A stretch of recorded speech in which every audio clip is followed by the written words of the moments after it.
How to black out or redact text on PDF without using Adobe Acrobat. So in this video tutorial I'm going to show you the best way. So let's start with the video, guys. Before we start, I request you, if you like this video, hit the like button, subscribe my channel, and don't forget comments below. So let me start with the video.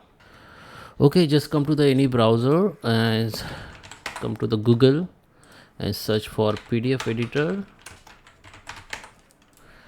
So many tools will be come up. I'm personally using this source, which is very useful to me. Now here we need to just select the upload the PDF. Select that PDF which you want to black out the text.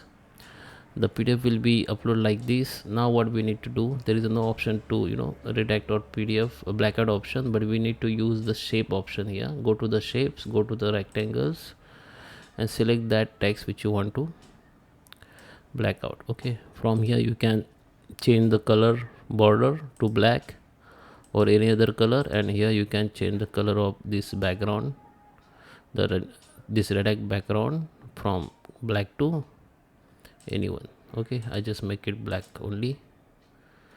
Okay, so now you can use any other, you can redact any other text like this. After you done, just go to the apply the change, it will be processed, and now you can start download it in your device with this updated PDF. I hope you like this video. Please subscribe me. Thank you for watching.